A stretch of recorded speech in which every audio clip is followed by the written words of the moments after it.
وَلْتَكُن مِّنكُمْ أُمَّةٌ يَدْعُونَ إِلَى الْخَيْرِ وَيَأْمُرُونَ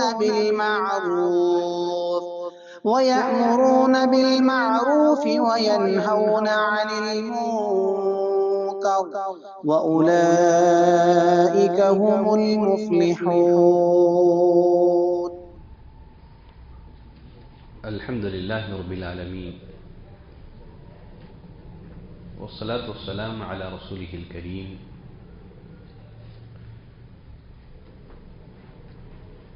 وأشهد أن لا إله إلا الله وأشهد أن محمدا عبده ورسوله.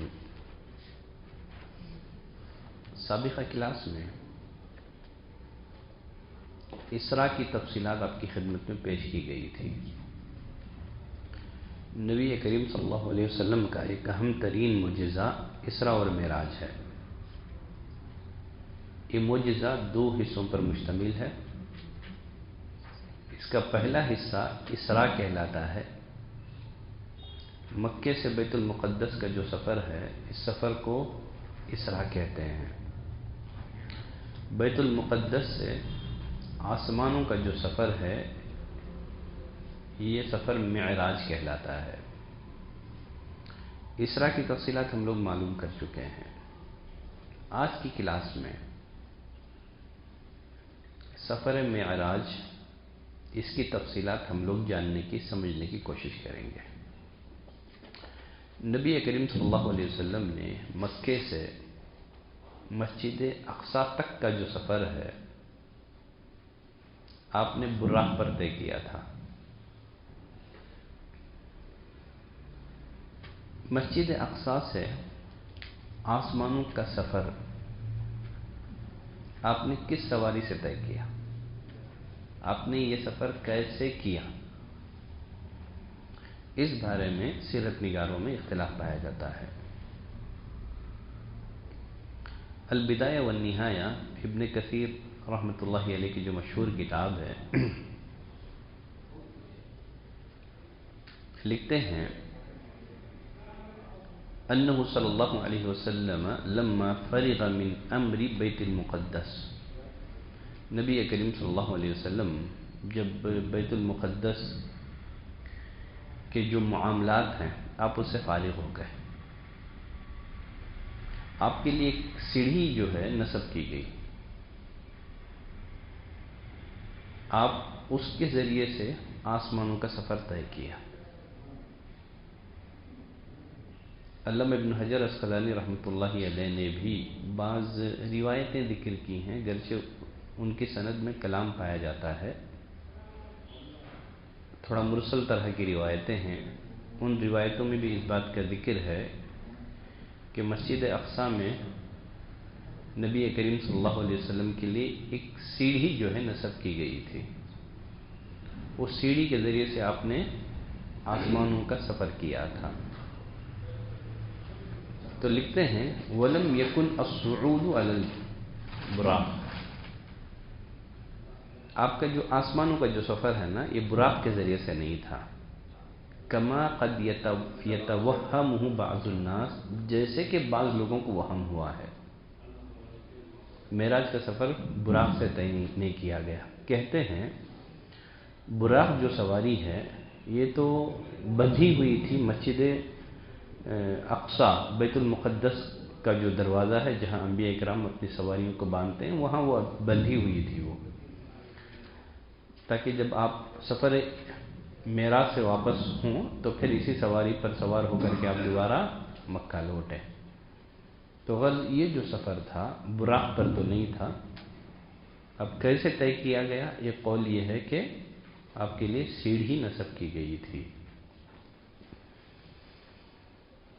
لیکن اس بارے میں جو روایتیں ہیں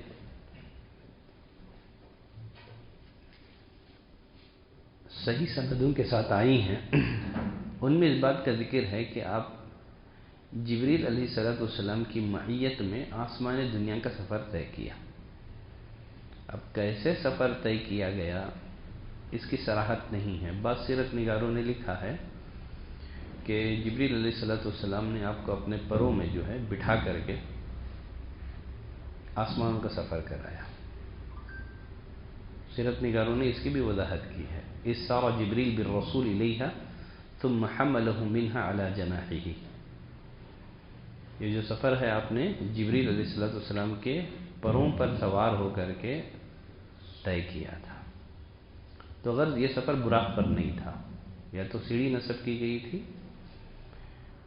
یا تو صحیح قول یہ ہے کہ آپ نے جبریل علیہ السلام کی معیت میں آسمانوں کا سفر کیا، اس کی تفصیلات احادیث میں نہیں آئی ہیں۔ نبی کریم صلی اللہ علیہ وسلم اسراء اور معراج کا جو واقعہ ہے اس کا تذکرہ کرتے ہوئے فرماتے ہیں ثم انطلقنا حتى اتينا السماء الدنيا، پھر ہم چلے، یعنی میں اور جبریل، حتی اتینا السماء الدنیا، یہاں تک کہ ہم آسمان دنیا پر پہنچ گئے۔ اور ایک روایت میں ہے ثم اخذ بیدی، جبریل نے میرا ہاتھ پکڑا، فعرج بی الی السماء الدنیا، مجھے آسمان دنیا کی طرف لے گئے۔ تو غرض نبی کریم صلی اللہ علیہ وسلم نے معراج کا سفر براق سے طے نہیں کیا تھا، جبریل کی معیت میں کیا تھا، اس کی تفصیلات واللہ اعلم۔ آپ صلی اللہ علیہ وسلم فرماتے ہیں جب میں جبریل کی معیت میں آسمان دنیا پر پہنچا، فاستفتح جبریل، جبریل نے دستک دی، دروازہ کھٹکھٹایا۔ دیکھیے اس سے دو باتیں معلوم ہوئی۔ پہلی بات یہ معلوم ہوئی کہ آسمان جو ہے یہ محض فضا کا نام نہیں ہے، آسمان یہ محض فضا کا نام نہیں ہے، بلکہ باقاعدہ ایک اللہ کی ایک مخلوق ہے، ایک ٹھوس چیز ہے یہ، بلکہ اس میں دروازے بھی ہیں، اور دروازوں پر اللہ تعالیٰ نے فرشتوں کو بھی مقرر کر رکھا ہے، انہی دروازوں سے فرشتے آتے جاتے ہیں اور اجازت لے کر کے اندر داخل ہوتے ہیں۔ یہاں جبریل علیہ السلام نے پہلے آسمان میں داخلے کے لیے اجازت لی۔ اور دوسری بات جو ہمیں معلوم ہوئی وہ یہ ہے، گھر میں داخل ہونے کے لیے ہمیں اجازت لینی چاہیے، بغیر اجازت کے کسی کے گھر میں داخل نہیں ہونا چاہیے۔ تو یہ بھی داخلے کے آداب ہیں، حالانکہ آپ ملائکہ کے سردار ہیں، لیکن آسمان دنیا میں داخلے کے لیے آپ نے اجازت لی۔ آسمان دنیا پر جو فرشتہ مقرر تھا اس نے پوچھا من انت، کون ہیں آپ؟ کہا جبریل، میں جبریل ہوں۔ یہ نہیں کہا کہ میں ہوں، ٹھیک ہے؟ اگر آپ کسی کے گھر جائیں، دروازہ کھٹکھٹائیں، اندر سے پوچھے کون، تو یہ نہیں بولنا ہے کہ میں ہوں، بلکہ نام بتائیں، جیسے جبریل علیہ السلام نے نام بتایا، کہا کہ میں جبریل ہوں۔ فرشتے نے پوچھا ومن معک، آپ کے ساتھ کون ہے؟ جبریل نے کہا محمد ہے صلی اللہ علیہ وسلم۔ فرشتے نے یہ نہیں پوچھا کہ آپ کے ساتھ بھی کوئی اور ہے، کہ آپ کے ساتھ بھی کوئی اور ہے، بلکہ پوچھا کون ہے آپ کے ساتھ؟ شارحین حدیث سے لکھا ہے کہ آسمان ایسا باریک ہے کہ اندر سے باہر کی چیز نظر آ جاتی ہے۔ آسمان ہے ایک اللہ کی مخلوق، ٹھوس چیز ہے، لیکن ایسا باریک ہے کہ اندر سے باہر کی چیز نظر آ جاتی ہے۔ تو اسی لیے پوچھا کون ہے آپ کے ساتھ؟ جبریل علیہ السلام نے بتایا کہ میرے ساتھ محمد ہے صلی اللہ علیہ وسلم۔ اس فرشتے نے پوچھا وقد ارسل الیہ، کیا ان کو بھی آنے کی اجازت ہے؟ اجازت دی گئی ہے کیا؟ پیغام ملا ہے انہیں؟ کہا ہاں۔ تب فرشتے نے کہا مرحبا بہ، خوش آمدید، ویلکم، ولنعم المجیء جاء، ان کا آنا مبارک ہو۔ دروازہ کھولا گیا۔ آپ صلی اللہ علیہ وسلم فرماتے ہیں جب میں پہلے آسمان میں پہنچا، دیکھتا کیا ہوں کہ آدم علیہ السلام ہیں، آدم علیہ السلام کو بہت ساری چیزوں میں اولیت حاصل ہے. ایک تو سب سے پہلے انسان ہیں جنہیں اللہ تعالیٰ نے اپنے ہاتھ سے پیدا کیا تھا، اور پھر اسی طرح اللہ تعالیٰ نے انہیں جنت میں داخل کیا، اور پہلے آسمان میں آدم علیہ السلام سے ملاقات ہو گئی.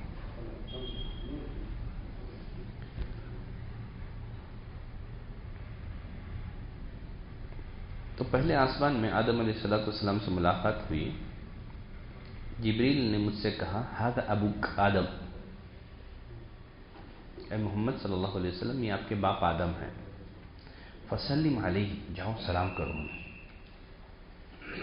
فسلمت علیہ، میں نے سلام کیا. فرد السلام، تو آدم علیہ السلام نے میرے سلام کا جواب دیا. تو معلوم ہوا کہ آنے والے کو سلام کرنا ہے، چاہے وہ آنے والی کتنی ہی مقدس ہستی کیوں نہ ہو، چاہے وہ سید ولد آدم ہی کیوں نہ ہو. کیونکہ آپ صلی اللہ علیہ وسلم گئے تھے آسمان دنیا میں، تو سلام کس کو کرنا تھا؟ آپ صلی اللہ علیہ وسلم ہی کو کرنا تھا. تو جبریل نے کہا یہ آپ کے والد ہیں آدم ہے، سلام کرو. تو آنے والے کو سلام کرنا ہے. تو آپ صلی اللہ علیہ وسلم نے سلام کیا تو آدم علیہ السلام نے جواب دیا، کہا مرحبا بالابن الصالح والنبی الصالح، نیک بیٹے اور نیک نبی کو خوش آمدید، ویلکم. تو آدم علیہ السلام نے نبی کریم صلی اللہ علیہ وسلم کی نبوت کا اقرار کیا، اور ساتھ ہی کیا کہا؟ نیک بیٹا.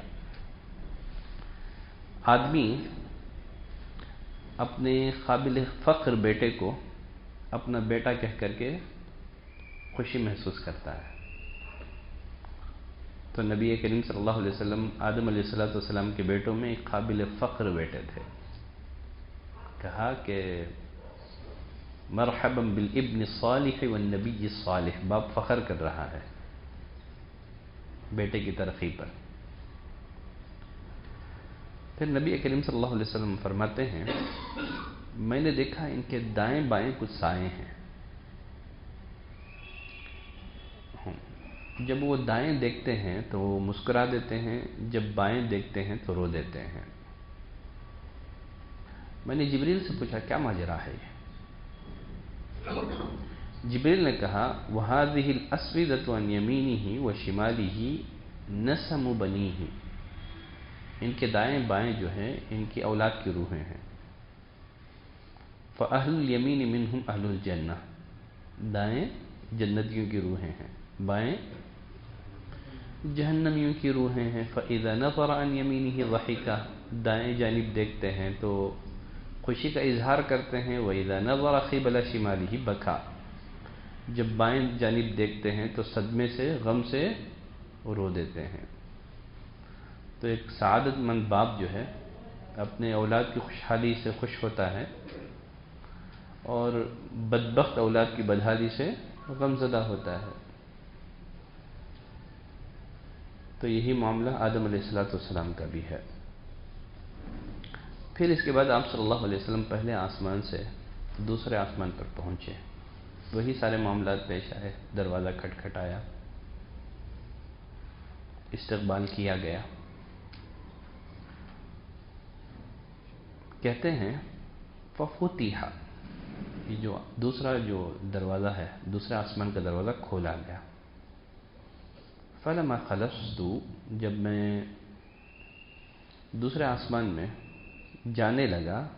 فَإِذَا يَحْيَى وَعِيسَى، دوسرے آسمان میں کن سے ملاقات ہوئی؟ یحییٰ اور عیسیٰ علیہ السلام سے. وَهُمَا ابن الخالہ، یہ آپس میں کیا ہے؟ خالہ زاد بھائی ہیں. یہ دونوں آپس میں خالہ زاد بھائی ہیں. فَقَالَ هَذَا يَحْيَى وَعِيسَى، جبریل نے مجھ سے کہا کہ دیکھیے یہ یحییٰ ہیں اور یہ عیسیٰ ہیں. فَسَلِّمْ عَلَيْهِمَا، آپ انہیں سلام کیجئے. فَسَلَّمْتُ عَلَيْهِمَا، میں نے سلام کیا تو دونوں نے سلام کا جواب دیا. پھر کہا قَالَ مَرْحَبًا بِالْأَخِ الصَّالِحِ، نیک بھائی کو، نیک نبی کو خوش آمدید. تو یہاں بھائی کہا. آدم علیہ السلام نے بیٹا کہا لیکن انہوں نے بھائی کہا. پھر ثم صعد حتى السماء الثالثہ، فرماتے ہیں پھر ہم چڑھے یہاں تک کہ تیسرے آسمان پر پہنچ گئے. وہاں بھی وہی سارے معاملات، دروازہ کھٹکھٹایا گیا، اجازت لی گئی، تیسرے آسمان پر مامور فرشتے نے وہی ساری تفصیلات پوچھی. بالآخر دروازہ کھولا گیا. کہتے ہیں جب دروازہ کھولا گیا فَإِذَا یوسف علیہ السلام، تیسرے آسمان میں کن سے ملاقات ہوئی؟ یوسف علیہ السلام سے. جبریل نے کہا ہذا یوسف، یہ یوسف ہیں، فسلم علیہ، سلام کیجئے انہیں. میں نے سلام کیا تو یوسف علیہ السلام نے سلام کا جواب دیا، کہا مرحبا بالاخ الصالح والنبی الصالح، خوش آمدید نیک بھائی اور نیک نبی کو. ان کے بارے میں نبی کریم صلی اللہ علیہ وسلم نے مزید ایک بات کہی، کہا وَإِذَا وَقَدْ أُعْتِيَ شَطْرَ الْحُسْنِ، میں نے انہیں دیکھا انہیں آدھا حسن دیا گیا ہے. میں نے یوسف علیہ السلام کو دیکھا تو انہیں آدھا حسن اللہ نے عطا کیا ہے. اللہ تعالیٰ نے یقیناً یوسف علیہ السلام کو بڑا حسین بنایا تھا، بڑا جمیل بنایا تھا. پھر آپ صلی اللہ علیہ وسلم فرماتے ہیں ثم صعد حتى أتى السماء الرابعة، پھر ہم چڑھے یہاں تک کہ کون سے آسمان میں پہنچے؟ چوتھے آسمان پر. وہاں بھی وہی ساری تفصیلات، دروازہ کھٹکھٹایا گیا، پوچھا کون، ساری تفصیلات کے بعد ففتح، دروازہ کھولا گیا. کن سے ملاقات ہوئی چوتھے آسمان میں؟ ادریس علیہ السلام سے. جبریل نے کہا ہذا ادریس فسلم علیہ، دیکھیے یہ ادریس ہیں، جائیے انہیں سلام کیجیے. فسلمت علیہ، آپ سے فرماتے ہیں میں نے سلام کیا. ادریس علیہ السلام نے جواب دیا، کہا مرحبا بالاخ الصالح والنبی الصالح، خوش آمدید نیک بھائی اور نیک نبی کو. دیکھیے بعض اسرائیلی روایتوں میں یہ بات ملتی ہے، ایک دفعہ ادریس علیہ السلام نے اپنے دوست فرشتے سے کہا میں آسمانوں کی سیر کرنا چاہتا ہوں. چنانچہ فرشتہ جو ہے انہیں آسمانوں کی سیر کرانے کے لیے اپنے ساتھ لے گیا. جب ادریس علیہ السلام چوتھے آسمان پر پہنچے تو ملک الموت نے دیکھ لیا، گھبرا گیا. کہا اللہ تعالیٰ نے مجھے حکم دیا کہ میں چوتھے آسمان پر آپ کی روح قبض کروں. میں خود پریشان تھا کہ آپ کو چوتھے آسمان پر کیسے لاؤں. میں پریشان تھا کہ چوتھے آسمان پر آپ کو کیسے لاؤں. پھر اس کے بعد چوتھے آسمان پر ہی ادریس علیہ السلام کی روح قبض کی گئی. اسرائیلی روایتیں ہیں یہ سب، ٹھیک ہے، یہ سب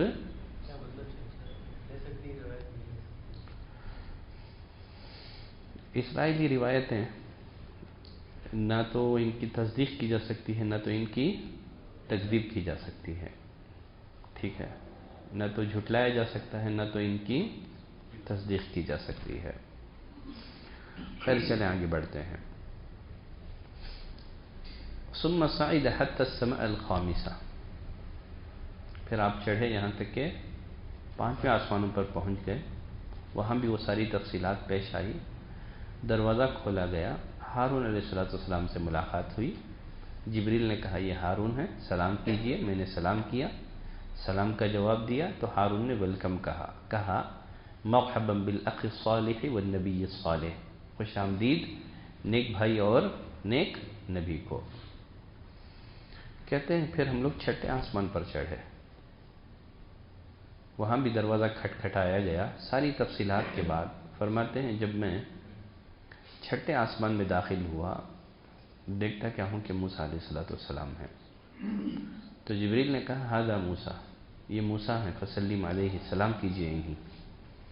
سلام کیا تو انہوں نے سلام کا جواب دیا، کہا نیک بھائی اور نیک نبی کو خوش آمدید۔ آپ صلی اللہ علیہ وسلم فرماتے ہیں فلما تجاوزت بکا، جب میں موسیٰ علیہ السلام سے ملاقات کر کے آگے بڑھا تو موسیٰ رونے لگے۔ قیل لہ ما یبکیک، پوچھا گیا رونے کی وجہ کیا ہے؟ کہا ابکی لأن غلاما بعث بعدی، میں اس وجہ سے رو رہا ہوں، یہ خوبرو نوجوان جو میرے بعد نبی بنا کر کے بھیجا گیا، ثم يدخل الجنة من امته اکثر مما يدخلها من امتی، اس کے امتی میرے امتیوں کے مقابلے میں بڑی تعداد میں جنت میں داخل ہوں گے۔ تو یہ رونا حسد کی بنا پر نہیں تھا، یہ رونا حسد کی بنا پر نہیں تھا، کیونکہ موسیٰ علیہ السلام نے بنی اسرائیل کے تئیں بہت ساری اذیتیں برداشت کی۔ اصل میں کیا ہے، نبی کی دعوت کو اگر ان کے امتی قبول کرتے ہیں تو اس کا فائدہ نبی کو، کیونکہ نبی ایک ذریعہ بنتا ہے، ٹھیک ہے، اسی بقدر نبی کا مقام بھی بلند ہوتا ہے۔ تو یہ رونا حسد کی بنا پر نہیں تھا، بلکہ بنی اسرائیل پر افسوس کرتے ہوئے یہ رونا تھا۔ پھر فرماتے ہیں آپ وسلم، پھر ہم لوگ چڑھے، 7ویں آسمان پر پہنچے، دروازہ کھٹکھٹایا گیا، ساری تفصیلات کے بعد دروازہ کھولا گیا تو کن سے ملاقات ہوئی؟ ابراہیم علیہ السلام سے۔ جبرائیل نے کہا ابراہیم ہے، سلام کیجیے۔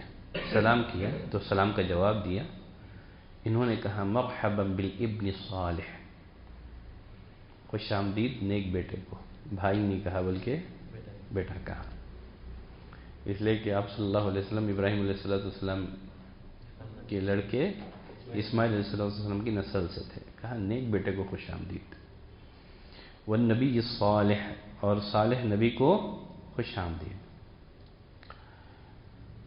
دیکھیے تمام انبیاء اکرام نے نبی کریم صلی اللہ علیہ وسلم کو نیک نبی یا نیک بھائی یا نیک بیٹا کہا، خوش آمدید کہا۔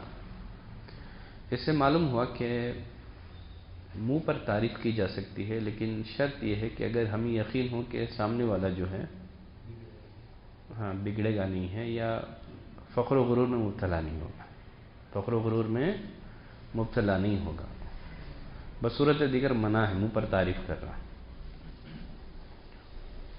لیکن بعض دفعہ منہ پر بھی تعریف کی جا سکتی ہے۔ نبی کریم صلی اللہ علیہ وسلم نے فرمایا کہ تعریف کرنے والوں کے منہ میں مٹی ڈال دو، ٹھیک ہے۔ یہ بسا اوقات جو منہ پر تعریف کرتے ہیں، یہ آدمی کو ان کی تعریف فخر و غرور میں مبتلا کر دیتی ہے۔ تو بعض لوگ تعریف سن کر کے کبر و غرور میں اور فریب نفس میں مبتلا ہو جاتے ہیں، اسی لیے منع کیا گیا ہے۔ لیکن بعض اوقات خود نبی نے صحابہ کی تعریف کی ہے ہمت افزائی کے لیے، تو بعض دفعہ منہ پر بھی تعریف کی جا سکتی ہے۔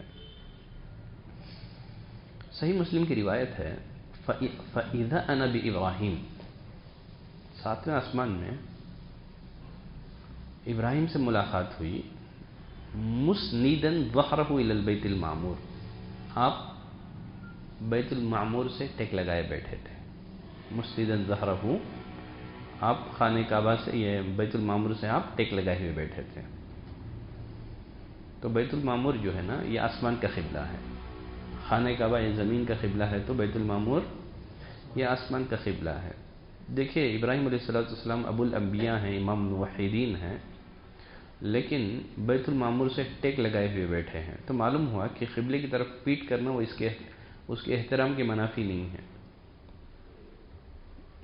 ٹھیک ہے، قبلے کی طرف پیٹ کرنا اس کے احترام کے منافی نہیں ہے۔ بعض لوگ اس معاملے میں حد سے زیادہ غلو کرتے ہیں، جب کسی مزار پہ جاتے ہیں تو پیٹ دکھانے کو جو ہے نا احترام کے منافی سمجھتے ہیں، ہاں الٹا چل لگاتے ہیں۔ یہ سب خلاف شرع چیزیں ہیں، یہ غلو ہے، ایکسٹریم ہے، جس سے نبی کریم صلی اللہ علیہ وسلم نے منع کیا ہے۔ اسی راستے سے امت شرک میں مبتلا اور ملوث ہوئی ہے۔ تو کعبے کی طرف پیٹ کرنا یہ اس کے احترام کے منافی نہیں ہے۔ خود مسند احمد وغیرہ کی روایت میں نبی کریم صلی اللہ علیہ وسلم سے بھی خانہ کعبہ کی طرف پیٹ کرنا ثابت ہے۔ مزید آپ صلی اللہ علیہ وسلم نے بیت المعمور کے بارے میں فرمایا ھذا البیت المعمور، یہ بیت المعمور ہے، یا جبریل نے آپ کو بتایا یہ بیت المعمور ہے، یصلی فیہ کل یوم 70,000 ملک، اس میں روزانہ کتنے فرشتے نماز پڑھتے ہیں یا طواف کرتے ہیں؟ 70,000 فرشتے طواف کرتے ہیں۔ اذا خرجوا لم يعودوا الیہ، جب وہ چلے جاتے ہیں تو پھر دوبارہ لوٹ نہیں آتے ہیں۔ تو فرشتوں کی تعداد کتنی ہے اللہ کے علاوہ کوئی نہیں جانتا۔ اللہ نے فرمایا وَلَا يَعْلَمُ جُنُودَ رَبِّكَ إِلَّا هُوَ، تیرے رب کے لشکر کو اس کے علاوہ کوئی نہیں جانتا ہے۔ فرشتوں کی تعداد بے حد و حساب ہے۔ قتادہ رحمۃ اللہ علیہ کہتے ہیں ذکر لنا، ہمیں یہ بتایا گیا ہے ان رسول اللہ صلی اللہ علیہ وسلم قال، رسول اللہ صلی اللہ علیہ وسلم نے فرمایا البیت المعمور مسجد فی السماء، بیت المعمور یہ آسمان میں ایک مسجد ہے، بحذاء الکعبہ، ایک یہ خانہ کعبہ کے ایک دم کیا ہے، برابر اوپر ہے یہ۔ لو خر لخر علیہا، اگر بیت المعمور گرے تو وہ خانہ کعبہ پر گرے، اگر بیت المعمور گرے تو بالکل خانہ کعبہ پر گرے۔ تو مطلب بیت المعمور کیا ہے، خانہ کعبہ کے بالکل برابر آسمان پر ہے۔ اور علی رضی اللہ تعالیٰ عنہ سے بھی اس طرح کی ایک روایت ملتی ہے بیت فی السماء بحیال البیت، بیت المعمور کیا ہے، کعبے کے برابر آسمان میں اللہ کا گھر ہے، حرمتہ فی السماء، آسمان میں اس کی حرمت ایسی ہے جیسے زمین میں خانہ کعبہ کی۔ یہ سب روایتیں علامہ ابن حجر عسقلانی رحمۃ اللہ علیہ نے فتح الباری میں ذکر کی ہیں۔ پھر آپ صلی اللہ علیہ وسلم فرماتے ہیں ثم اتیت باناء من خمر واناء من لبن واناء من عسل، پھر وہاں بھی مہمان نوازی ہوئی، 3 پیالے پیش کیے گئے، دودھ کا، شہد کا اور شراب کا۔ فاخذت اللبن، میں نے دودھ کا پیالہ لیا، فقال، چنانچہ جبریل نے کہا آپ نے کسے اختیار کیا ہے، فطرت کا انتخاب کیا ہے، اور آپ کی امت بھی فطرت پر قائم ہے۔ اما انک لو اخذت الخمر غوت امتک، اگر آپ شراب کا پیالہ قبول کرتے تو آپ کی امت گمراہ ہو جاتی۔ 7 آسمانوں کے بعد پھر سدرۃ المنتہا، سدرۃ المنتہا۔ آپ سن فرماتے ہیں ثم رفعت الی سدرۃ المنتہا، پھر مجھے اوپر جو ہے سدرۃ المنتہا تک لے جایا گیا۔ فرماتے ہیں فَإِذَا نَبْقُهَا مِثْلُ خِلَالِ حَجَرَةٍ، اس کے پھل ایسے تھے جیسے حجر کے مٹکے، حجر ایک علاقے کا نام ہے۔ آپ نے فرمایا میں نے پھل دیکھے جیسے مقام حجر کے مٹکے ہوتے ہیں بڑے بڑے، اسی طرح جو ہے نا وہ جو سدرات ہے اس کے پھل تھے۔ وَإِذَا وَرَقُهَا مِثْلُ آذَانِ الْفِيلَ، اس کے پتے ایسے تھے جیسے ہاتھی کے کان ہوتے ہیں۔ فقال هذه سدرۃ المنتہا، جبریل نے کہا یہ کیا ہے، یہ سدرۃ المنتہا ہے۔ سدرہ کسے بولتے ہیں، بیری کے درخت کو سدرہ کسے بولتے ہیں، بیر کا جو درخت ہے اس کو سدرہ بولتے ہیں۔ منتہا کے معنی ہاں آخری، انتہا، جائے انتہا۔ یہ جو سدرۃ المنتہا ہے تمام مخلوقات کے علم کی انتہا ہے، مخلوقات کے علم کی جو رسائی ہے یہاں تک ہی ہے۔ اللہ تعالیٰ اپنے جو احکام ہیں نا یہاں نازل کرتا ہے، فرشتے اللہ کے احکام سدرۃ المنتہا سے لیتے ہیں، اور فرشتے جو خبریں لے کر کے آتے ہیں نا دنیا کی، تو وہ سدرہ تک ہی لے کر آتے ہیں، پھر اللہ تعالیٰ فرشتوں کی خبریں وہاں سے لیتا ہے۔ تو یہ منتہا ہے، یہ اس کے اوپر نہیں۔ تو یہ انسانوں کے علم کی کیا ہے، انتہا ہے۔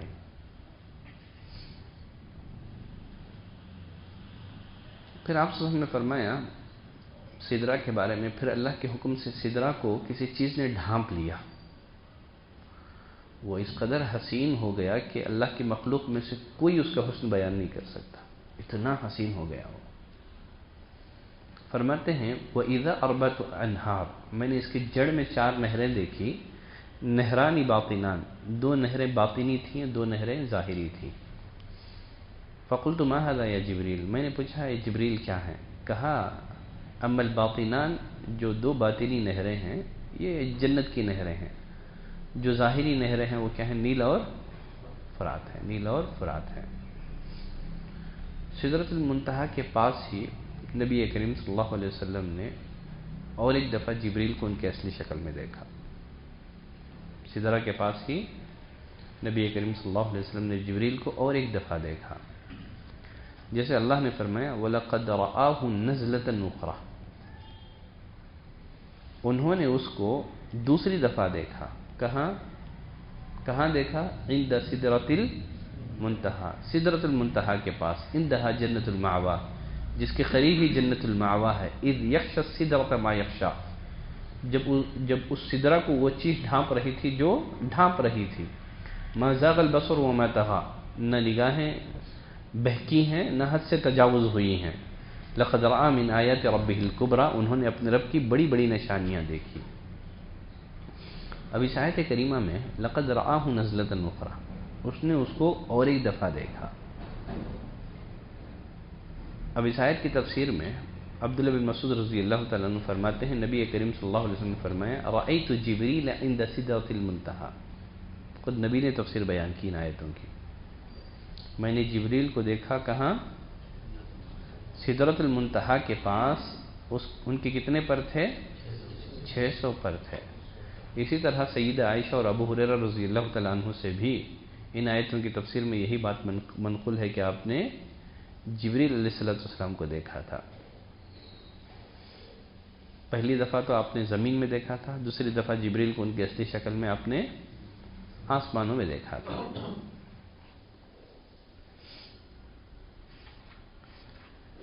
دیکھیے بعض روایتوں میں ہے، لوگوں میں یہ بات مشہور بھی ہے، جبریل علیہ السلام نے سدرہ سے آگے جانے سے یہ کہہ کر کے انکار کر دیا کہ وہاں میرے پر جلتے ہیں۔ یہ بے دلیل ہے، اس کی کوئی دلیل نہیں ہے۔ لم نقف علی قبر صحیح، اس بارے میں کوئی صحیح روایت نہیں ہے جو اس بات پر دلالت کرتی ہو کہ جبریل جو ہے نبی کے ساتھ سدرۃ المنتہا تک ہی تھے، اس کے اوپر جبریل نبی کی صحبت اختیار نہیں کی تھی۔ جو روایتیں اس بارے میں پیش کی جاتی ہیں ان میں سے کوئی بھی روایت بسند صحیح ثابت نہیں ہے۔ تو جبریل آپ سدرہ کے اوپر بھی نبی کے ساتھ تھے۔ جو روایتیں ہیں مشہور، وہ ساری روایتوں کی سندوں پر آپ دیکھتے ہیں تو کوئی بھی حدیث بسند صحیح ثابت نہیں ہے۔ چلیں آگے بڑھتے ہیں۔ جنت کی سیر، آپ کو جنت کی سیر بھی کرائی گئی۔ آپ صلی اللہ علیہ وسلم نے فرمایا، وہی واقع معراج کے ضمن میں ہی، ثم ادخلت الجنہ، پھر مجھے جنت میں داخل کیا گیا، فاذا فیہا جنابذ اللؤلؤ، میں نے وہاں انتہائی عمدہ موتیوں کے قبے دیکھے، واذا ترابها المسک، اس کی جو مٹی ہے نا کستوری ہے، مسک ہے۔ مزید آپ نے فرمایا بین انا اسیر فی الجنہ، میں جنت کی سیر کر رہا تھا، اتیت علی نہر، میں ایک نہر پر پہنچا جس کے دونوں کنارے جو تھے نا موتیوں کے تھے۔ فقلت ما هذا یا جبریل، میں نے پوچھا یہ جبریل یہ کیا ہے؟ کہا هذا الکوثر، یہ کوثر ہے، الذی اعطاک ربک عز وجل، جو کہ اللہ عز وجل نے آپ کو عطا کی ہے۔ قلم چلنے کی آواز، قلم چلنے کی آواز، صحیح بخاری اور مسلم کی روایت ہے۔ ثم عرج بی، پھر مزید مجھے اور اوپر لے جایا گیا، حتی ظہرت لی مستوی، یہاں تک کہ میں اس مقام پر پہنچ گیا، اسمع فیہ صریف الاقلام، جہاں میں نے قلموں کے چلنے کی آواز سنی، جہاں میں نے قلموں کے چلنے کی آواز سنی۔ اللہ کے حکم سے جو قلمیں جو کائنات کی تقدیریں لکھ رہی ہیں، وہ قلموں کے چلنے کی میں نے آواز سنی۔ اب دیکھیں یہاں ایک سوال یہ رہ جاتا ہے، کیا نبی کریم صلی اللہ علیہ وسلم نے معراج کی رات اللہ رب العزت کو دیکھا تھا؟ اس بارے میں صحیح بات یہ ہے کہ نبی کریم صلی اللہ علیہ وسلم نے معراج کی مناسبت سے اپنے آنکھوں سے اللہ کا دیدار نہیں کیا تھا۔ مسروق مشہور تابعی ہیں، سید عائشہ رضی اللہ تعالی عنہا کے شاگرد ہیں۔ وہ کہتے ہیں ایک دفعہ میں ام المومنین سید عائشہ رضی اللہ تعالی عنہ کے پاس بیٹھا ہوا تھا۔ سید عائشہ رضی اللہ تعالی عنہ کہنے لگی، اے ابو عائشہ، یہ مسروق کی کنیت ہے، مسروق کی کنیت ابو عائشہ۔ سید عائشہ مجھ سے کہنے لگی، اے ابو عائشہ، ثلاث من تکلم بواحدۃ منہن، تین چیزیں ایسی ہیں جو کوئی ان کے بارے میں گفتگو کرے گا گویا اس نے اللہ پر بڑا بہتان باندھا۔ تین باتیں جس نے کی، اس نے کیا کیا؟ فقد اعظم علی اللہ الفریہ، اس نے اللہ پر بہت بڑا بہتان باندھا۔ ان تین باتوں میں سے ایک بات کیا ہے؟ میں نے مسروق کہتے ہیں میں نے پوچھا وہ تین باتیں کیا ہیں؟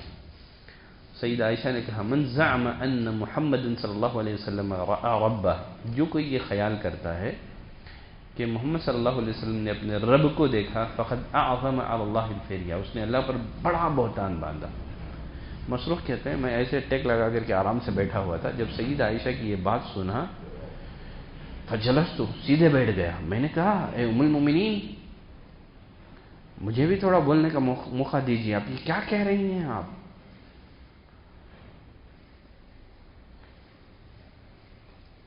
پھر مسروق کہنے لگی کہ اللہ نے یہ نہیں فرمایا وَلَقَدْ رَآهُ بِالْأُفُقِ الْمُبِينِ، انہوں نے آسمان کی کناروں پر اسے دیکھا، اور اللہ نے مزید یہ بھی فرمایا وَلَقَدْ رَآهُ نَزْلَةً أُخْرَى، انہوں نے اس کو دوسری دفعہ دیکھا۔ سید عائشہ نے کہا، اے ابو عائشہ، انا اول هذه الامتی سأل عن ذلك، رسول اللہ صلی اللہ علیہ وسلم اس امت میں سب سے پہلے ان آیتوں کے بارے میں نبی سے پوچھنے والی میں ہوں، میں نے پوچھا نبی سے ان آیتوں کے بارے میں۔ آپ صلی اللہ علیہ وسلم نے فرمایا، ہوا جبریل، انما ہوا جبریل، وہ تو جبریل ہے۔ اب لوگ جو ہیں پورے غلو کے ساتھ کان قاب قوسین او ادنا، آپ دیکھیے طاہر القدری وغیرہ کے بیانات ایسے ثابت کرتے ہیں گویا خالق اور مخلوق دونوں ایک ہو گئے، ضم ہو گئے۔ اب بشریت کی چولی اتار دی ہے، خالق اور مخلوق میں کوئی فرق نہیں رہ گیا۔ کتنا سارا غلو کرتے ہیں، حالانکہ رسول اللہ صلی اللہ علیہ وسلم سے ان آیتوں کی صحیح تفسیر کے رہتے ہوئے اپنی خود ساختہ تفسیروں پر اصرار کرنا، یہ کتنی بڑی جرأت ہے۔ یہ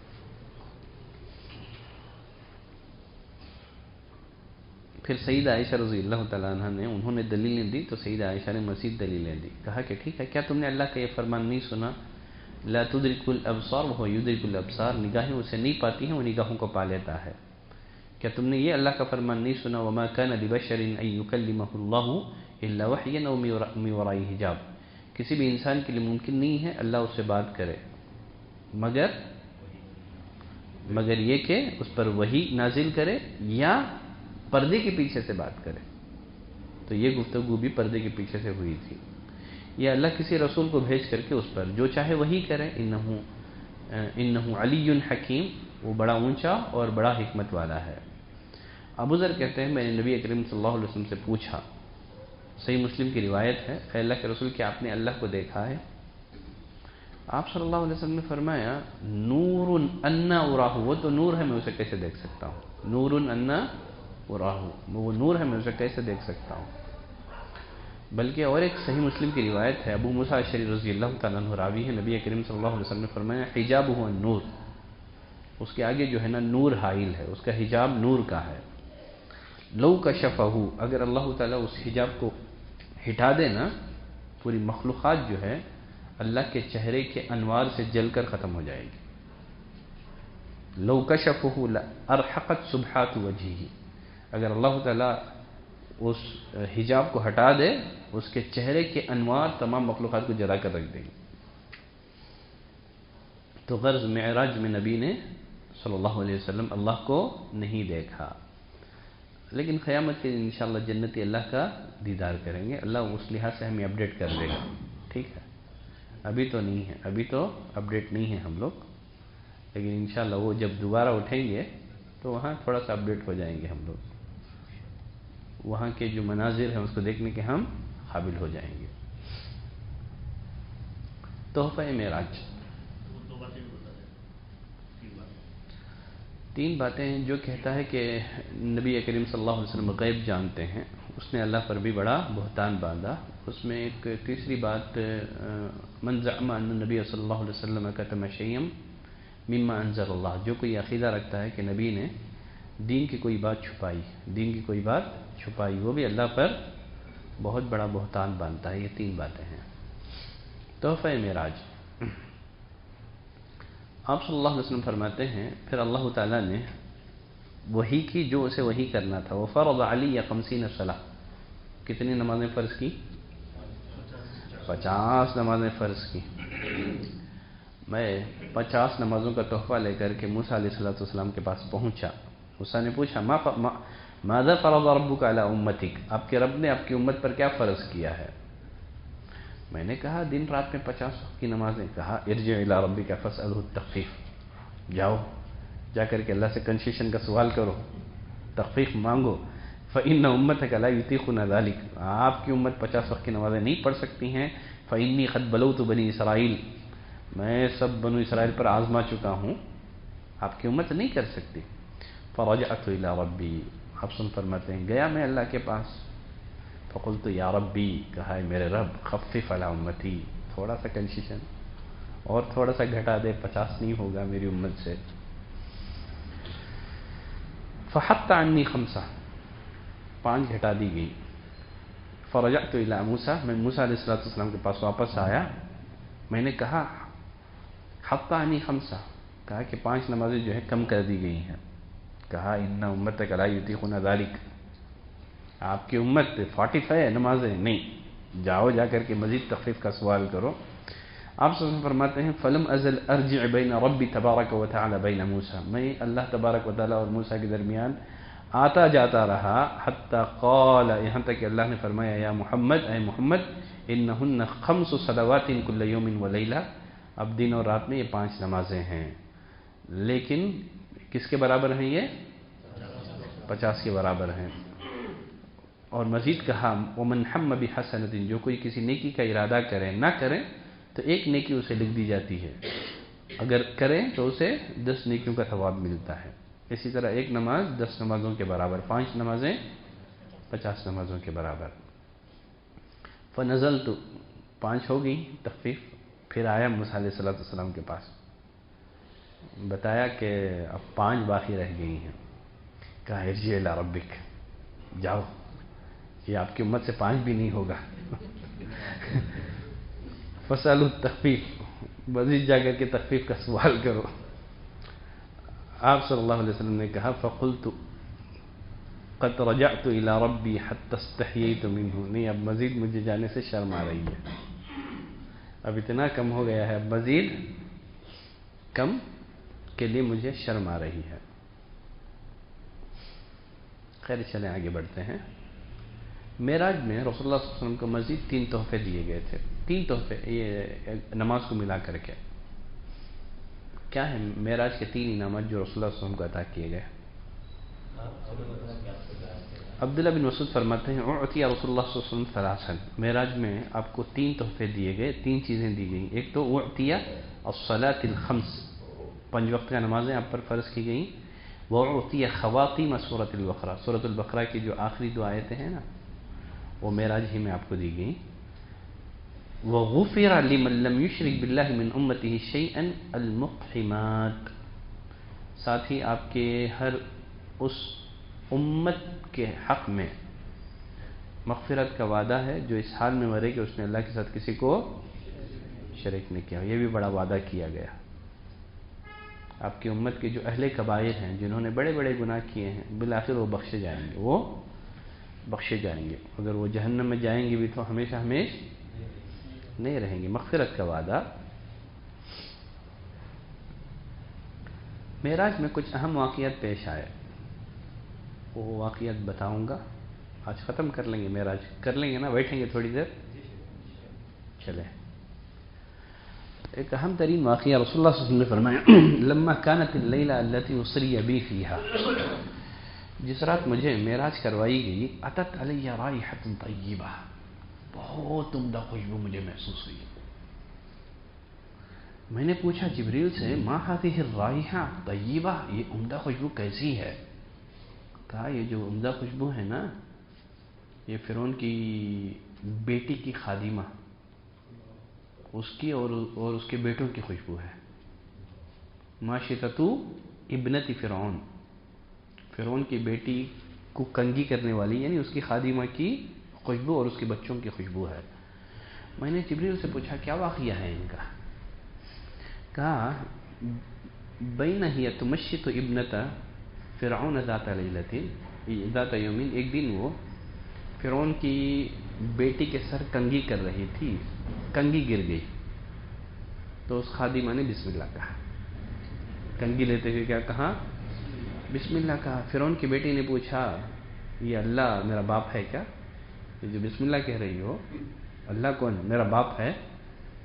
کہا نہیں، ولیکن ربی ورب ابیک، یہ جو اللہ ہے میرا رب بھی ہے، تیرے باپ فرعون کا بھی وہی رب ہے۔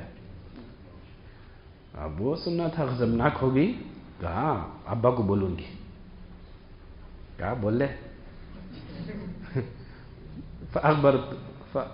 فاخبرت جا کر کے اس نے بتا دی۔ اب فرعون غضبناک ہو گیا، بلایا اس کو، کہا یا فلانا وان لک ربا غیری، میرے علاوہ بھی تیرا کوئی رب ہے؟ کہا ہاں، ربی وربک اللہ، میرا بھی تیرا بھی سب کا رب اللہ ہی ہے۔ اب آگ بگولا ہو گیا۔ فامر ببقرۃ من نحاس، اس نے تانبے کے ایک بڑے برتن میں، جو کڑھائی کہیں، اس میں کیا ہے، ببقرۃ، وہ دکھنے میں گائے جیسی، ٹھیک ہے، گائے نما، ایک تانبے کی ایک بہت بڑی کڑھائی میں یا برتن میں تیل گرم کرنے کا حکم دیا۔ ثم امر بها ان تلقي هي اولادها فيها، حکم دیا کہ اس کو اور اس کے بچوں کو ایک ایک کر کے اس میں جھونک دو۔ اس عورت نے کہا ان لی الیک حاجہ، فرعون ایک درخواست ہے میری۔ کہا کیا ہے درخواست؟ کہا میں چاہتی ہوں کہ تو میرے ہڈوں کو اور میری ہڈیوں کو اور میرے بچوں کی ہڈیوں کو ایک کپڑے میں جمع کر کے تو اسے دفن کر دے۔ کہا ٹھیک ہے، ہمیں تیری یہ درخواست قبول ہے۔ چنانچہ ماں کی آنکھوں کے سامنے اس کے ایک ایک بچے کو جو ہے نا تیل میں ڈالا گیا، یہاں تک کہ لاسٹ بچہ بچ گیا تھا جو ابھی دودھ پی رہا تھا۔ تھوڑا سا وہ گھبرا گئی، وہ تو اللہ تعالیٰ نے اس بچے کو قوت گویائی عطا کی، کہا یا اماں، اے میری ماں، اقتحمی، کود پڑ، فإن عذاب الدنیا اہون من عذاب الآخرہ، یہ جو دنیا کا عذاب ہے آخرت کے عذاب کے مقابلے میں بہت ہلکا ہے۔ ماں اپنے بیٹے کو لے کر کے کود پڑی۔ اور پھر اسی طرح سے واقعے معراج کے موقع پر جو اہم واقعات پیش آئے، ان میں سے ایک آپ صلی اللہ علیہ وسلم نے فرمایا لقیت ابراہیم لیلۃ اسری بہ، معراج کی رات ابراہیم علیہ السلام سے ملاقات ہوئی۔ کہا یا محمد، اے محمد، اقرع امتک منی السلام، آپ اپنی امت کو میرا سلام سنا دیں، آپ اپنی امت کو میرا سلام سنا دیں، بتائیں ان الجنت طیبۃ التربہ، جنت کی مٹی بہت عمدہ ہے، پانی میٹھا ہے، لیکن جو ہے نا جنت کی جو زمین ہے ہموار ہے۔ اب گھر بنانا تمہارا کام ہے، اپنے عمل سے گھر بھی بناؤ، گارڈن بھی بناؤ، لیکن ہے جنت چٹیل میدان، جیسے جیسے آپ عمل کریں گے اسی قدر آپ کی جنت بنتی جائے گی۔ کہا وہ سبحان اللہ والحمد للہ ولا الہ الا اللہ واللہ اکبر آدمی پڑھتا ہے تو گویا جنت میں شجر کاری کرتا ہے، جنت میں شجر کاری کرتا ہے، گویا درخت لگاتا ہے، گارڈن تیار کرتا ہے۔ گھر بنانا ہے تو پھر اس کے الگ فارمولے احادیث میں بتائے گئے ہیں، پہلے ہو چکا ہے نا، یہاں درد ہوا ہے نہیں ہوا ہے، وہ اعمال جن کو کرنے سے جنت میں گھر بنتا ہے، ٹھیک ہے۔ اب یہاں جو ہے اگر گھر بھی ہے، گارڈن بھی چاہتے ہیں آپ، تو کیا کریں؟ سبحان اللہ الحمدللہ ولا الہ الا اللہ اللہ اکبر پڑھیں۔ اور پھر تیسرا ایک واقعہ آپ صلی اللہ علیہ وسلم نے فرمایا کہ جب مجھے معراج کروایا گیا تو میرا گزر کچھ لوگوں کے پاس سے ہوا جن کے ناخن تانبے کے تھے، وہ اپنے چہروں کو اور اپنے سینوں کو نوچ رہے تھے۔ میں نے پوچھا یہ کون لوگ ہیں؟ جبریل نے جواب دیا ہؤلاء الذین یأکلون لحوم الناس، یہ وہ لوگ ہیں جو لوگوں کو گوشت کھاتے ہیں، یعنی غیبت کرتے ہیں، ویقعون فی اعراضہم، لوگوں کی عزتوں پر طعن اور تشنیع کرتے ہیں۔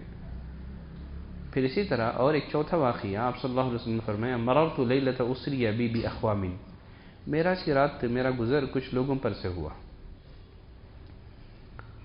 تقرض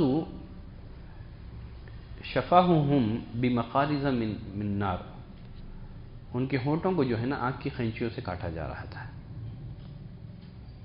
ہم کتنا آسانی سے یہ واقعات حدیثیں بتا دیتے ہیں، لیکن ہمارے لیے بڑے لمحہ فکریہ۔ جبریل نے بتایا ہؤلاء خطباء من امتک، آپ کی امت کے خطباء ہیں یہ، یأمرون الناس بالبر، لوگوں کو بھلائی کا حکم دیتے ہیں، خود اپنے آپ کو بھول جاتے ہیں۔ اللہ کی کتاب پڑھتے ہیں، کیا انہیں اتنی بھی عقل نہیں ہے کہ عمل کرنا ہے؟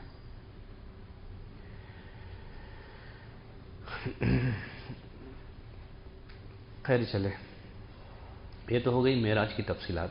علامہ ابن کثیر رحمۃ اللہ علیہ اب تفسیر میں ذکر کرتے ہیں نبی کریم صلی اللہ علیہ وسلم جب معراج سے نیچے اترے تو آپ کے ساتھ انبیاء اکرام بھی آئے۔ آپ نے انبیاء اکرام کو نماز پڑھائی، غالباً اس دن صبح کی نماز پڑھی یا پڑھائی، اس میں اختلاف ہے، ٹھیک ہے۔ کچھ نے کہا پہلے پڑھائی تھی، بعض نے کہا کہ نہیں بعد میں پڑھائی تھی۔ اس بارے میں دونوں طرح کی رائے ہیں۔ کچھ نے کہا کہ پہلی دفعہ پڑھائی تھی، اب پڑھی تھی۔ کچھ نے کہا کہ نہیں پہلی دفعہ آپ نے پڑھی تھی، دوسری دفعہ جب آپ واپس ہوئے تھے تب آپ نے پڑھائی تھی۔ تو علامہ ابن کثیر کا رجحان یہ ہے کہ واپسی میں آپ نے جو ہے انبیاء کرام کو نماز پڑھائی تھی۔ شاید ان کی دلیل صحیح مسلم کی وہ روایت ہو، آپ صلی اللہ علیہ وسلم نے فرمایا وقد رأیتنی فی جماعت من الانبیاء، میں نے خود کو انبیاء اکرام کی ایک جماعت میں پایا، فاذا موسیٰ، دیکھتا کیا ہوں کہ موسیٰ ہیں نماز پڑھ رہے ہیں، فاذا رجل ضرب، موسیٰ جو ہے اچھے دبلے پتلے ہیں، جعد گھنگریالے بالوں والے ہیں، کأنہم من رجال شنوعہ، گویا قبیلہ شنوعہ کے ایک فرد ہیں، قبیلہ شنوعہ کے فرد جیسے لگ رہے تھے موسیٰ علیہ السلام۔ اور آپ نے فرمایا وَإِذَا عیسیٰ ابن مریم، پھر میں نے دیکھا عیسیٰ ابن مریم بھی نماز پڑھ رہے ہیں، اقرب الناس بہ شبہن عروۃ ابن مسعود الثقفی، ان کے سب سے زیادہ مشابہ کون ہیں لوگوں میں؟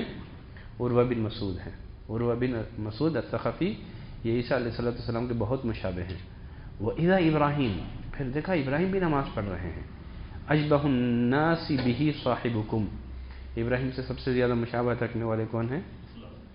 تمہارے دوست، تمہارے ساتھی، یا خود ابراہیم میری زیادہ مشابہ ہیں۔ فحانت الصلاۃ، پھر نماز کے وقت ہوا، فاممتہم، میں نے ان کی امامت کی، صحیح مسلم کی روایت ہے یہ، ٹھیک ہے۔ غالباً اس روایت کی روشنی میں ابن کثیر کا رجحان ہے کہ آپ واپسی میں انبیاء اکرام کی امامت کی تھی۔ تو غرض نبی کریم صلی اللہ علیہ وسلم کا انبیاء اکرام کی امامت کرنا اس بات کی دلیل ہے کہ انبیاء اکرام نے آپ کی قیادت اور آپ کی پیشوائی کو تسلیم کر لیا ہے، اور ساتھ ہی ساتھ تمام سابقہ جو شریعتیں ہیں وہ منسوخ ہو گئی ہیں، گویا آپ کو جو ہے امام الانبیاء کے لقب سے سرفراز کیا گیا ہے۔ لیکن بڑے افسوس کے ساتھ کہنا پڑتا ہے امت میں ایسے ناقدر لوگ ہیں نبی کریم صلی اللہ علیہ وسلم کے بارے میں غلو اور غلو کا شکار ہیں۔ کچھ لوگ تو غلو سے کام لیتے ہیں، اتنا غلو کرتے ہیں آپ کو مقام الوہیت تک پہنچا دیتے ہیں، اور کچھ ایسے بھی ہیں جو آپ صلی اللہ علیہ وسلم کی سنت اور آپ کے حدیث کے مقابلے میں جو ہے علماء کے اقوال تلاش کرتے ہیں، علماء کے اقوال تلاش کرتے ہیں امام الانبیاء کے مقابلے میں۔ پھر چلیں آگے بڑھتے ہیں۔ نبی کریم صلی اللہ علیہ وسلم اسراء اور معراج انبیاء اکرام کی امامت کرنے کے بعد آپ مکہ لوٹے۔ مکہ لوٹ رہے تھے تو آپ نے راستے میں قریش کا ایک قافلہ دیکھا جن کا اونٹ جو ہے نا گم گیا تھا، وہ تلاش کر رہے تھے۔ اب جب واپس ہوئے تو لوگوں کو بتایا، اور اس قافلے کے آنے کا وقت بھی بتایا کہ یہ قافلہ اتنے دنوں میں پہنچے گا، تفصیلات بتائی کہ اونٹ گم گیا تھا، تلاش کر رہے تھے۔ نبی نے جیسے بتایا تھا ویسے معاملہ تھا، لیکن اس کے باوجود لوگ ایمان نہیں لائے. کتنا بڑا معجزہ. ٹھیک ہے، راستے میں اونٹ کا گمنا، لوگوں کو خبر دینا اس کی. آپ نے واپسی میں جب لوگوں نے نبی سے سوالات پوچھے، آپ نے یہ واقعہ بھی بتایا، لیکن لوگ ایمان نہیں لائے. نبی کریم صلی اللہ علیہ وسلم فرماتے ہیں جس رات مجھے سیر کرائی گئی، میں نے صبح مکے میں کی. مجھے پریشانی لاحق تھی کہ لوگ مجھے جھٹلا دیں گے. اگر میں لوگوں کو یہ واقعہ بتاؤں تو لوگ مجھے جھٹلا دیں گے. میں لوگوں سے الگ تھلگ غمزدہ حالت میں بیٹھا ہوا تھا. اتنے میں اللہ کا دشمن ابو جہل کا گزر ہوا. اب اس نے جو ہے بطور استہزاء کے انداز میں پوچھا، اے محمد کوئی نئی بات، صلی اللہ علیہ وسلم کوئی نئی بات ہوئی ہے؟ میں نے کہا ہاں. اس نے پوچھا وہ کیا ہے؟ میں نے کہا آج مجھے سیر کرائی گئی ہے. پوچھا کہاں کی؟ ابو جہل نے پوچھا کہاں کی؟ آپ نے فرمایا بیت المقدس کی. اس نے کہا سیر کر کے صبح سے پہلے مکہ لوٹ گئے ہو، واپس بھی آ گئے ہو؟ آپ نے فرمایا ہاں. اب ابو جہل نے فوراً تکذیب نہیں کی. کیوں تکذیب نہیں کی؟ اس ڈر سے کہ وہ چاہتا تھا کہ لوگوں کو جمع کرے. ڈر رہا تھا کہیں لوگوں کو جمع کرنے کے بعد وہ آپ اس واقعے کو بیان کرنے سے انکار نہ کر دیں. اب ابو جہل کہنے لگا اگر میں آپ کی قوم کے لوگوں کو جمع کروں تو جو آپ نے جو بات مجھے بتائی ہے آپ لوگوں کو بتائیں گے کیا؟ انہوں نے فرمایا ٹھیک ہے میں بتاؤں گا. اب تھا فرعون هذه الامہ، اس نے بنو کعب بن لؤی کو پکارا، سب لوگ اکٹھے ہو گئے. ابو جہل نے کہا ٹھیک ہے اب اپنی قوم کے سامنے وہ واقعہ سناؤ جو تم نے مجھے سنایا ہے. تو نبی کریم صلی اللہ علیہ وسلم نے فرمایا آج مجھے سیر کرائی گئی ہے.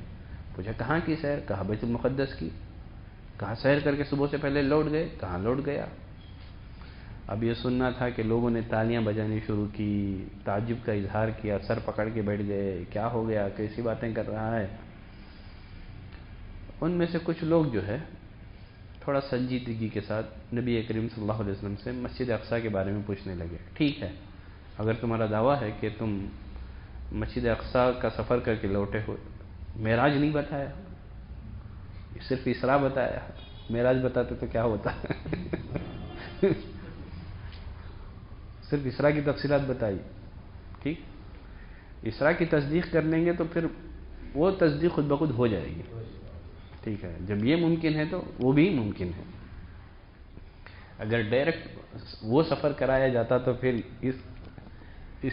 تو لوگوں کے لیے تصدیق کرنا مشکل ہو جاتا. تو اس کو اللہ نے تمہید بنا دیا، اس کو قبول کرتے ہیں تو اس کو بھی قبول کرو. خیر، تو رسول اللہ صلی اللہ علیہ وسلم سے مسجد اقصیٰ کے بارے میں سوال کرنے لگے. آپ صلی اللہ علیہ وسلم بتا رہے تھے کچھ چیزوں میں آپ کو جو ہے نا شبہ ہو گیا، یاد نہیں آ رہا تھا. صحیح مسلم کی روایت ہے، آپ صلی اللہ علیہ وسلم فرماتے ہیں لقد رأیتنی فی الحجر، میں جو ہے حتیم کعبہ میں کھڑا ہوا تھا، قریش مجھ سے جو ہے میرے اس سفر کے بارے میں سوالات کر رہے تھے. فسألتنی عن اشیاء من بیت المقدس کے بارے میں بہت سارے سوالات انہوں نے پوچھے. لم وزبی تھا لیکن مجھے کچھ چیزیں یاد نہیں رہی تھی. تو کیا ہوا؟ فَقَرَبْتُ كَرْبًا، میں سخت پریشان ہو گیا. فَرَفَعَهُ اللَّهُ لِي أَنْظُرَ إِلَيْهِ، اللہ نے کیا کر دیا؟ بیت المقدس کو میرے آنکھوں کے سامنے کر دیا. میں بیت المقدس کو دیکھ دیکھ کر کے ان کے سوالات کے جوابات دے رہا تھا. لوگ یہ کہنے پر مجبور ہو گئے کہ جہاں تک مسجد اقصیٰ کا وصف ہے، اللہ کی قسم محمد صلی اللہ علیہ وسلم نے مسجد اقصیٰ کا وصف بتانے میں کوئی غلطی نہیں کی ہے. جابر بن عبداللہ فرماتے ہیں، دیکھیے آخری حدیث آج کے درس کی، جابر بن عبداللہ فرماتے ہیں قریش کے کچھ لوگ ابو بکر رضی اللہ تعالیٰ عنہ کے پاس آئے، کہنے لگے تم اپنی ساتھی کی بات مانو گے؟ وہ دعویٰ کرتا ہے کہ راتوں رات مکے سے بیت المقدس کا سفر کر کے لوٹا ہے. ابو بکر نے کہا کہ واقعتاً محمد نے یہ بات کہی صلی اللہ علیہ وسلم؟ لوگوں نے کہا ہاں، اگر انہوں نے بتایا ہے تو سچ بتایا ہے، اگر انہوں نے بتایا ہے تو سچ بتایا ہے. اور ایک روایت میں ابو بکر نے کہا میں تو آپ صلی اللہ علیہ وسلم کی تصدیق اس سے بھی دور کے معاملات میں کرتا ہوں، یہ تو میرے لیے معمولی واقعہ ہے، میں اس سے بڑے معاملات کی تصدیق کرتا ہوں. میں مانتا ہوں کہ آسمان سے آپ کے پاس جو ہے جبریل آتے ہیں، میرے لیے اس واقعے کی تصدیق کوئی خلاف عقل نہیں ہے۔ تو راوی کہتے ہیں کہ ابو بکر کو اسی واقعے کے بعد صدیق کا ٹائٹل دیا گیا، اسی واقعے کے بعد آپ صدیق کہلائے۔ تو یہ رہی اسراء اور معراج کی تفصیلات۔ صلی اللہ علی نبینا محمد وعلى آله وصحبه وسلم تسلیما كثيرا، سبحانك اللهم وبحمدك، أشهد أن لا إله إلا أنت، أستغفرك وأتوب إليك۔